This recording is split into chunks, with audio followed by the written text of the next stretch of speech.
Panorama group, जो सोचता है वो करता है। आपके अपने सपनों का आशियाना। नमस्कार, मैं अंकित और आप देख रहे हैं सिटी पोस्ट लाइव। बिहार की राजनीति में एक बार फिर हलचल तेज होने वाली है।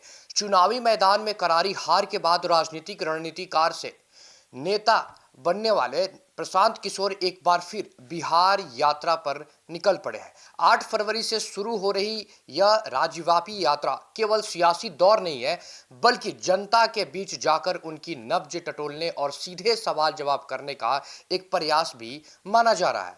2025 के विधानसभा चुनाव में अपेक्षित सफलता न मिलने के बाद इस यात्रा को जन सुराज पार्टी के लिए संजीवनी की तरह दिखा जा रहा है। आपको बता दें कि प्रशांत किशोर ऐसे समय में मैदान में उतर रहे हैं जब बिहार की राजनीति सत्ता और विपक्ष दोनों के लिए इम्तिहान बन चुकी है। बेरोजगारी, पलायन, शिक्षा और स्वास्थ्य जैसे मुद्दों आज भी जनता के जहन में गंभीर सवाल बनकर मौजूद है।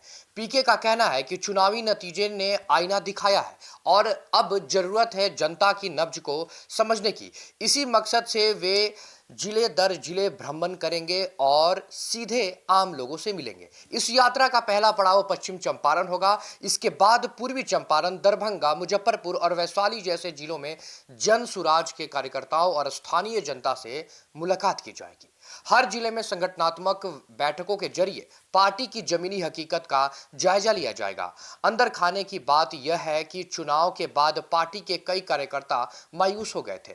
ऐसे में खुद पार्टी मुखिया का मैदान में उतरना पार्टी के मनोबल को बढ़ाने की एक रणनीति का हिस्सा भी माना जा रहा है। प्रशांत किशोर इस यात्रा के जरिए यह संदेश देना चाहते हैं कि हार सियासी सफर का आखिरी पड़ाव नहीं होती, बल्कि यह नई रणनीति बनाने और सुधार करने का अवसर होती है। वे गांवें, कस्बे और जिला मुख्यालयों पर जाकर जनता से सवाल पूछेंगे कि रोजगार कहां अटका है, पढ़ाई क्यों पिछड़ रही है और स्वास्थ्य व्यवस्था क्यों सही से तरीके से जो है वो काम नहीं कर पा रही है। युवाओं पर खास करके फोकस किया गया है। रोजगार और भविष्य को लेकर युवाओं की बेचैनी को पीके लंबे समय से बिहार की सबसे बड़ी चुनौती बताते आए हैं। उनका मानना है कि अब तक अवसरों की सियासत नहीं बदलेगी, पलायन का सिलसिला नहीं रुकेगा। यह बिहार यात्रा केवल जनसंपर्क का माध्यम नहीं है, बल्कि राजनीतिक आत्ममंथन का अवसर भी है।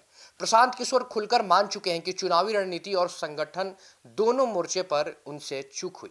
अब देखना होगा, ये बाकी है कि इस यात्रा के जरिए वे जन सुराज को नई दिशा दे पाएंगे या नहीं, और बिहार की सियासत में नया अध्याय लिख पाएंगे या कि नहीं। देखिए, कुल मिलाकर देखा जाए तो प्रशांत किशोर की यह यात्रा यह संदेश देती है कि हार कभी अंत नहीं होती, बल्कि सुधार और नई रणनीति का अवसर देती है। जिले दर जिले जनता से मिलने का उनका यह अभियान पार्टी के मनोबल और संगठन को फिर से मजबूत कर सकता है। युवाओं, बेरोजगारी और पलायन जैसे मुद्दों पर उनका फोकस बिहार की राजनीति में कई बहस को जन्म देगा। अब सबकी नजर इस यात्रा के नतीजों पर, बिहार के राजनीतिक परिदृश्य पर टिकी हुई है कि क्या होता है। फिलहाल इस रिपोर्ट में इतना ही। मैं अंकित और आप देख रहे थे सिटी पोस्ट लाइव। धन्यवाद।